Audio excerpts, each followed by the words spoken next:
दोस्तों नमस्कार, मैं राकेश श्रीवास्तव हमारे YouTube चैनल में आप सभी का स्वागत है। आज जो कहानी सुनाने जा रहा हूं उससे पहले दो छोटी छोटी कहानी भी सुना देता हूं। मेरठ से एक कहानी सामने आई है। कहानी ये है कि एक व्यक्ति जो सऊदी अरब में काम कर रहा था, मोहम्मद फारूक, वो काफी समय के बाद अपने गांव लौटा था। गांव लौटने के बाद कुछ ही दिनों में उसकी मौत हो जाती है। कहा जा रहा है कि उसके दो दोस्तों ने उसे घर से बियर पिलाने के लिए लेके गया था और तीनों बाइक पे गए हुए थे, लेकिन वापसी में दो लोग ही वापस आए। तीसरे यानी फारूक को गोली मारकर हत्या कर दी गई। पुलिस ने मामले की जांच शुरू की, सीसीटीवी फुटेज खंगाले, आरोपियों को पकड़ा और पूछताछ की। इसके बाद यह खुलासा हुआ कि इस हत्याकांड में फारूक की जो पत्नी है अमरीन का भी हाथ शामिल था। दरअसल फारूक जब सऊदी अरब में काम कर रहा था, इसी दौरान उसकी पत्नी अमरीन का अपने ही गांव के एक युवक मेहरवान से दोस्ती हो गई और बाद में ये प्रेम में तब्दील हो गया। तो दोनों के बीच प्रेम प्रसंग चल रहा था। लेकिन सऊदी अरब से फारूक के लौटने के बाद उनके बीच फारूक दीवार बन गया था, क्योंकि फारूक को जब इसकी जानकारी मिली तो उसने पत्नी से न केवल झगड़ा किया बल्कि मारपीट भी की और उसका बाहर निकलना बंद कर दिया था। इसके बाद अमरीन और मेहरवान ने मिलकर फारूक को रास्ते से हटाने की साजिश रची और इस साजिश में मेहरवान ने अपने दो दोस्तों को शामिल किया और इसी के तहत फारूक को पहले बियर पिलाने के बहाने उसके घर से ले जाया गया और बाद में एक सुनसान जगह देखकर उसकी गोली मारकर हत्या कर दी गई। बाद में जब सीसीटीवी फुटेज खंगाले गए और तमाम तरह की जो जानकारियां जुटाई गई, उसके बाद पता चला कि इस हत्याकांड के पीछे अवैध संबंध का हाथ है। फिलहाल पुलिस ने अमरीन और मेहरवान को और उसके दोस्तों को गिरफ्तार कर लिया है। मामले की जांच चल रही है। एक और कहानी सामने आई है बहराइच से। कहानी यह है कि एक युवती की शादी होती है 7 महीने पहले, यानी दिसंबर, आप कह सकते हैं कि 2024 के लास्ट आखिरी दिसंबर महीने में शादी हुई थी। लेकिन उसका जो पति था वो दाढ़ी रखता था, लेकिन जो पत्नी है वो अर्शी, उसको इस दाढ़ी से प्रॉब्लम थी, तो इसलिए वो लगातार अपने पति से कहती थी कि वो दाढ़ी हटा दे। लेकिन मौलाना मोहम्मद फकीर नाम का ये युवक इससे मना करता रहा। इसके लिए वो उसने घर वाले को भी फोन किया और बताया कि आपकी बेटी की ये डिमांड है, लेकिन मामला कुछ सुलझा नहीं। आखिर में अर्शी अपने जो देवर है, जो क्लीन शेव रखता था, उसके साथ फरार हो गई और फरार होने के बाद अब वो दावा कर रही है कि मोहम्मद फकीर उसे 5 लाख रुपये मुआवजे के तौर पे दे। इस मामले को लेकर मोहम्मद फकीर पुलिस स्टेशन में पहुंचे हैं। मामले की जांच चल रही है। तो ये कहानियां चल रही है देश भर में। पत्नियों की तरफ से जो सिलसिला मेरठ में शुरू हुआ था मुस्कान के कहानी से, वो सिलसिला अब तक लगातार जारी है। लेकिन आज जो मेन कहानी है उस पर हम आते हैं। ये कहानी है एक युवा डॉक्टर की मौत की, या यूं कहे कि युवा डॉक्टर की हत्या की। नाम है डॉक्टर भावना यादव। ये जयपुर से दिल्ली आई थी अपना आगे का एग्जाम देने के लिए। दरअसल वो हर वीक एग्जाम देने और क्लासेस लेने के लिए दिल्ली आया करती थी। तो 21 अप्रैल को वो क्लास लेने के लिए और एग्जाम देने के लिए जयपुर से दिल्ली आई थी। दिल्ली में उसकी एक बहन रहती है छोटी, यूपीएससी की तैयारी कर रही है। वो अमूमन उसी के पास रुकती थी। इस बार भी वो आई, 21 तारीख को वो वहाँ रुकी। 22 को उसने फ़ोन पे बातचीत की घर वालों से, और तो 23 को जब उसका एग्ज़ाम हुआ, एग्ज़ाम देने के बाद उसने वापस से फ़ोन पे बात की। लेकिन 23 के बाद उसका फोन मिलना बंद हो गया। इसी बीच 23 तारीख की रात में एक शख्स का फोन आता है डॉक्टर भावना यादव की मां को, गायत्री यादव को, और वो शख्स कहता है कि आपकी बेटी ने खुद को आग लगा लिया है, वो काफी जल चुकी है और वो हिसार के एक सोनी हॉस्पिटल में भर्ती है, तो आप आ जाओ जल्दी से। उसके बाद उसने फोन कट कर दिया, उसने नाम भी नहीं बताया अपना। डॉक्टर भावना की जो माँ है गायत्री, वो परेशान हो गई। उसने उस शख्स को लगातार फ़ोन किया लेकिन दोबारा उससे बातचीत नहीं हो पाई। उसके बाद वो जल्दी जल्दी में हिसार हॉस्पिटल में, हिसार में जो सोनी हॉस्पिटल है वहाँ पहुँची। वहाँ देखा तो बेटी के सामने का जो हिस्सा है वो पूरी तरह से जल चुका था। मुंह, सीना और पैर के जो हिस्से थे पूरी जल चुका था, लेकिन पीछे वो बची हुई थी। कई जगह उसके चोट के भी निशान थे।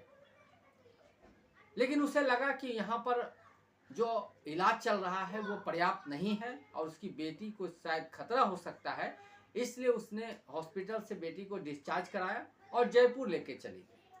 जयपुर में 24 अप्रैल की रात 8:30 बजे उसकी मौत हो गई। उसकी मौत होने के बाद ये मामला काफ़ी चर्चा में आ गया और इस मामले को लेकर तमाम तरह के सवाल उठने लगे कि आखिर ये मौत कैसे हुई।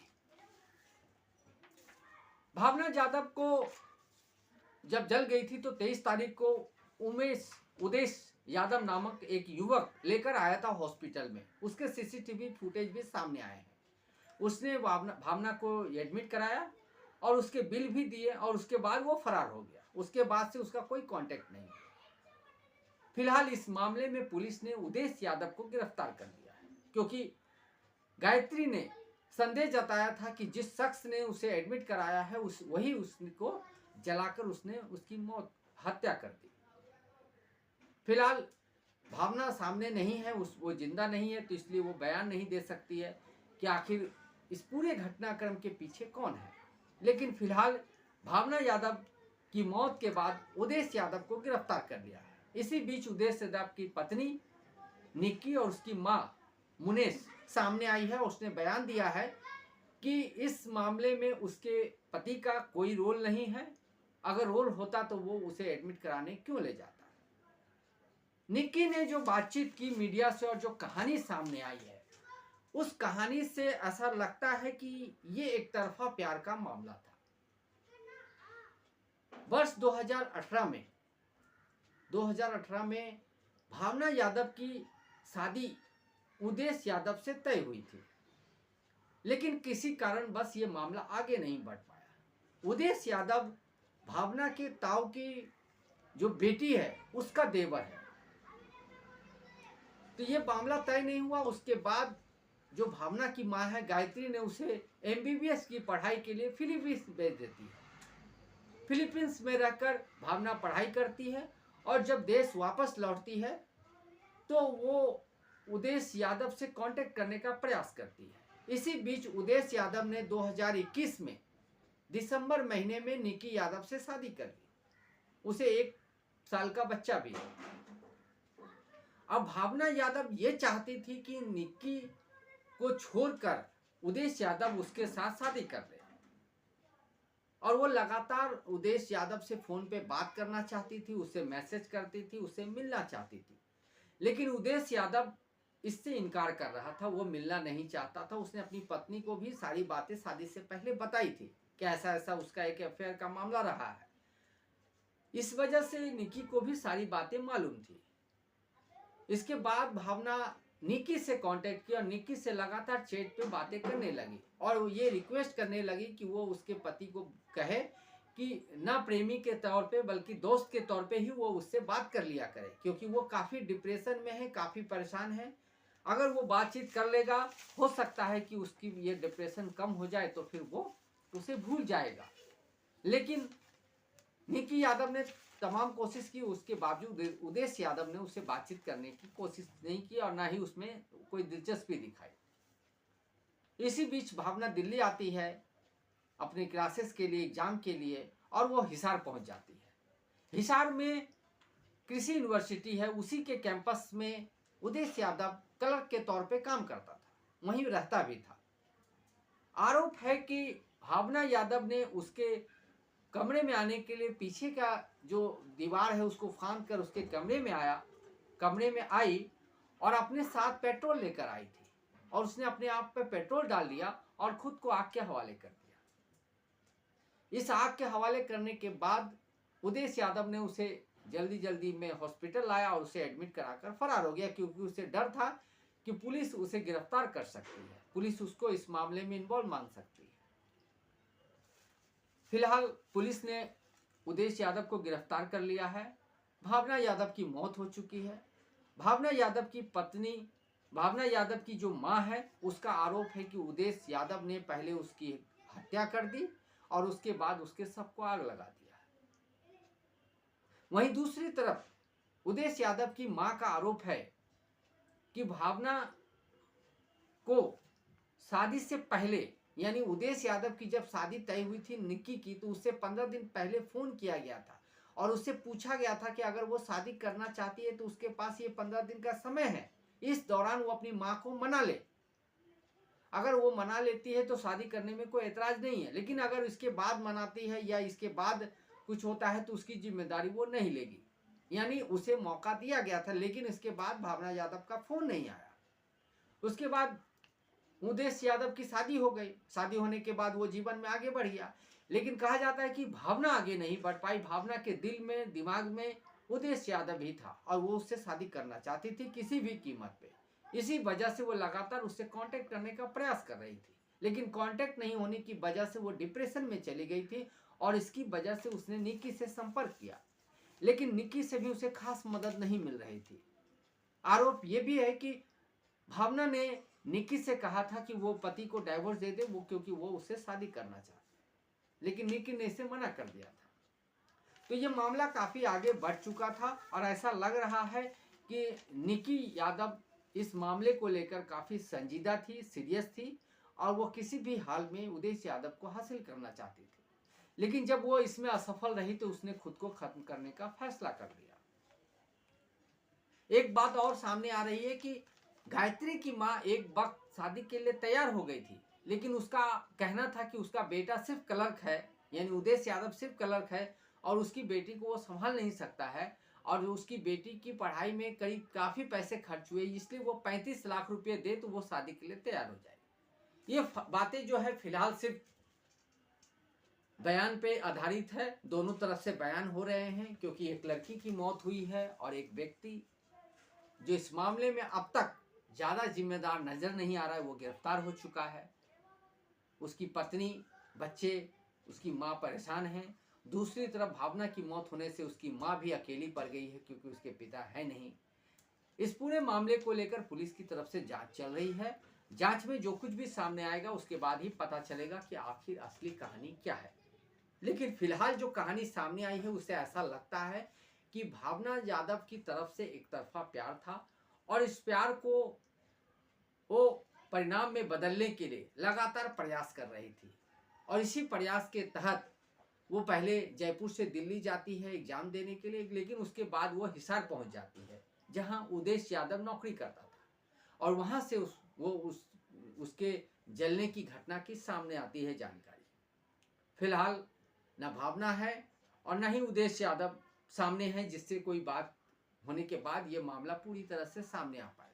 पुलिस पूछताछ के बाद जो कुछ भी सामने आएगा वो जानकारी भी आप तक पहुंचेगी, लेकिन फिलहाल जो कहानी है वो यही है कि भावना यादव के एक तरफा प्यार में कई जिंदगियां बर्बाद हो गई। भावना यादव का करियर था, मजबूत करियर था, वो खत्म हो गया, उसने खुद को खत्म कर लिया। उदेश यादव जेल चला गया है, उसकी पत्नी अब बेसहारा हो गई है। इस मामले में आगे क्या कार्रवाई होती है वो आने वाले दिनों में साफ होगा, लेकिन इस कहानी के पीछे जो 2-3 बातें सामने आती है कि कई बार कम्युनिकेशन गैप की वजह से या कई बार मिल बैठकर किसी मसले पर बातचीत नहीं करने से आखिर घटना कहां तक बदल सकती है, ये कहां तक बढ़ सकती है। अगर उदेश यादव के घर वालों ने और भावना के घर वालों ने इस मामले को पहले ही गंभीरता से लिया होता, सीरियस लिया होता और बैठकर बातचीत की होती तो शायद ये मसला यहाँ तक नहीं पहुँचता। आज भावना यादव नहीं है, उदेश यादव जेल जा चुके हैं और कई जिंदगियां बर्बाद हो गई है। जरूरी है कि हमें आसपास की हो रही घटनाओं पर और खुद के जीवन में हो रही घटनाओं पर ध्यान देना चाहिए और समय रहते इसका कोई रास्ता निकालना चाहिए। आज के लिए बस इतना ही। अगर आप हमारे श्रोता हैं तो आप हमें जरूर लाइक और सब्सक्राइब करें, बेल आइकन जरूर दबाएं और हमें अधिक से अधिक सब्सक्राइब करके व्यू देकर मदद करें। तब तक के लिए नमस्कार।